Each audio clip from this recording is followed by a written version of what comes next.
মানবতা বিরোধী অপরাধে ইনু 10 বছরের কারাদণ্ড। অতিরিক্ত বিদ্যুৎ বিল নিয়ে মন্ত্রণালয়ের বিশেষ বার্তা।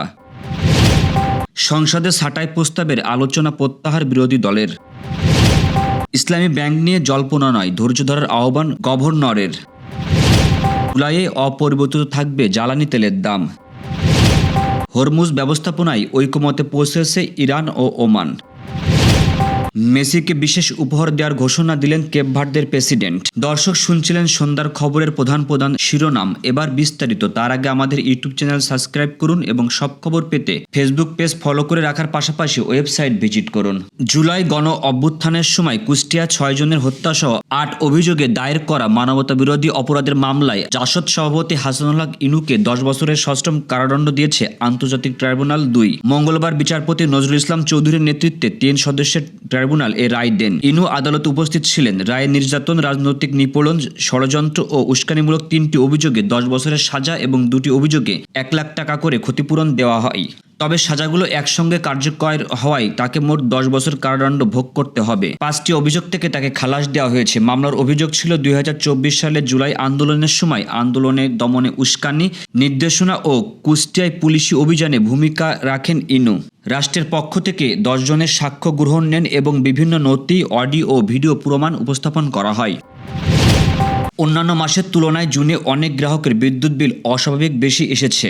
এমন অভিযোগের পর এ বিষয়ে বিশেষ বার্তা দিয়েছে বিদ্যুৎ, জ্বালানি ও খনিজ সম্পদ মন্ত্রণালয়। অতিরিক্ত বিলের বিষয়ে গুরুত্বের সঙ্গে পর্যবেক্ষণ এবং প্রয়োজনীয় ব্যবস্থা নিতে সংশ্লিষ্ট বিদ্যুৎ বিতরণ এবং সংস্থাকে নির্দেশ দেওয়া হয়েছে। সোমবার দিবাগত রাতে মন্ত্রণালয়ের ভেরিফাইড ফেসবুক পেজে দেওয়া এক পোস্টে এ তথ্য জানানো হয়। মন্ত্রণালয় জানান, বিভিন্ন সূত্র থেকে জুন মাসে অতিরিক্ত বিদ্যুৎ বিল পাওয়ার অভিযোগ পাওয়া গেছে। গ্রাহক হয়রানি কমাতে বিষয়টি যথাযথভাবে যাচাই করে প্রয়োজনীয় ব্যবস্থা গ্রহণ করে বিদ্যুৎ বিতরণ সংস্থা ও কোম্পানিকে নির্দেশ দেওয়া হয়েছে। এছাড়া যেসব গ্রাহক অতিরিক্ত বিদ্যুৎ বিল পেয়েছেন তাদের সংশ্লিষ্ট বিদ্যুৎ বিতরণ সংস্থা বা কোম্পানির সঙ্গে সরাসরি যোগাযোগ করার আহ্বান জানিয়েছে বিদ্যুৎ বিভাগ। প্রয়োজনে সংশ্লিষ্ট প্রতিষ্ঠানের হটলাইনেও অভিযোগ জানানো যাবে। বিদ্যুৎ বিভাগ জানিয়েছে, অতিরিক্ত বিদ্যুৎ বিল সংক্রান্ত যে কোনো সমস্যা গ্রাহক সংশ্লিষ্ট বিতরণ সংস্থা ও নির্ধারিত হটলাইনে যোগাযোগ করার অনুরোধ জানানো হচ্ছে।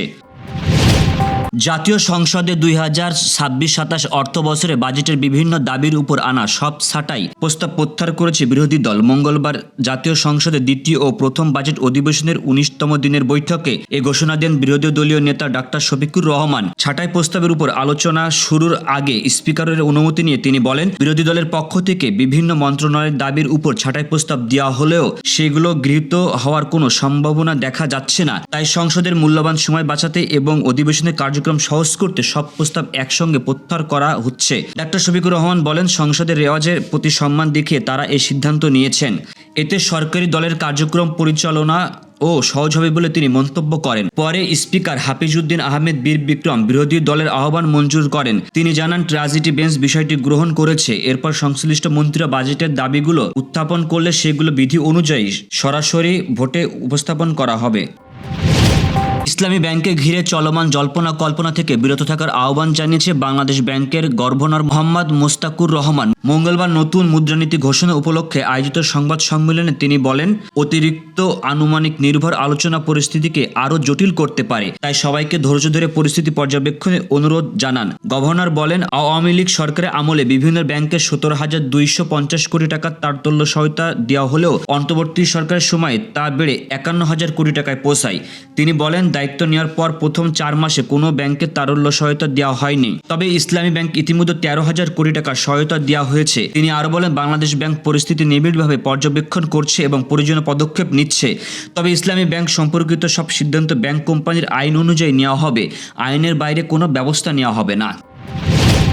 আসন্ন জুলাই মাসেও দেশে জ্বালানি তেলের দাম অপরিবর্তিত রাখার সিদ্ধান্ত নিয়েছে সরকার। ফলে ডিজেল, কেরোসিন, অকটেন ও পেট্রোলের বর্তমান দামই আগামী মাস জুড়ে বহাল থাকবে। সোমবার জ্বালানি ও খনিজ সম্পদ বিভাগ এ সংক্রান্ত একটি প্রজ্ঞাপন জারি করে বিষয়টি নিশ্চিত করেছে। প্রজ্ঞাপন অনুযায়ী ভোক্তা পর্যায়ে প্রতি লিটার ডিজেলের দাম 115 টাকা, কেরোসিন 115 টাকা, পেট্রোল 140 টাকা এবং অকটেন 145 টাকা অপরিবর্তিত থাকবে। এর আগে গত 31শে মে জারি করা প্রজ্ঞাপনে এসব মূল্য নির্ধারণ করা হয়েছিল। সর্বশেষ সিদ্ধান্ত অনুযায়ী একই মূল্যহার আগামী 1 জুলাই থেকে 31 জুলাই পর্যন্ত কার্যকর থাকবে।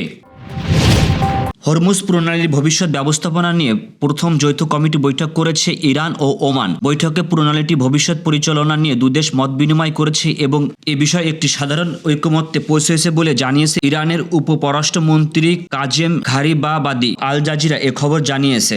বৈঠক শেষে ইরানের রাষ্ট্রীয় গণমাধ্যম জানান, হরমুজ প্রণালীর প্রশাসনিক ব্যবস্থা নিয়ে তেহরান ও মাস্কাট একটি অভিন্ন সমঝোতায় পৌঁছেছে। তিনি বলেন, উপকূলীয় রাষ্ট্র এবং সার্বভৌমত্ব অধিকার সম্পন্ন দেশ হিসেবে ওমান এই ব্যবস্থাপনায় অংশগ্রহণের পক্ষে। একই সঙ্গে দেশটি মনে করে যে সেবা দেওয়া হবে তার বিনিময়ে ফি আদায় করা উচিত। ঘারিবাবাদি জানান, এ বিষয়ে দু দেশের মধ্যে কারিগরি কমিটি গঠন করা হবে। আগামী 7 থেকে 8 দিনের মধ্যে বিশেষজ্ঞরা আলোচনা শুরু করবেন। এরপর একটি খসড়া পাঠ প্রস্তুত ও নৌপথ নিয়ে আলোচনা হবে।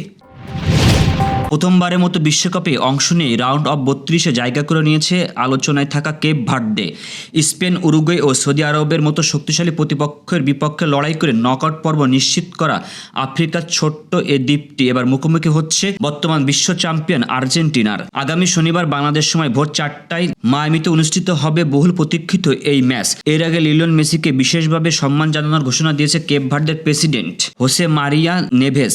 আর্জেন্টিনার রেডিও স্টেশন রেডিও সুপারে তিনি দেয়া এক সাক্ষাৎকারে বলেন, কেপ ভার্দে জাতীয় দলের পক্ষ থেকে মেসির 10 নম্বর জার্সি উপহার নেওয়ার চেষ্টা করবেন। তিনি আরো বলেন, মেসি একজন মহান অনুপ্রেরণা। কেপ ভার্দে তিনি অত্যন্ত সম্মানিত একজন ফুটবলার। আমাদের অনেক মানুষের কাছে তিনি বিশ্বের সেরা খেলোয়াড়, স্রষ্টা, নিখুঁত রূপ এবং বিশ্ব ফুটবলের সেরা প্রতিচ্ছবি। এই ছিল সন্ধ্যার আয়োজন। রাতের খবর দেখার আমন্ত্রণ রইল। এতক্ষণ সাথে থাকার জন্য ধন্যবাদ।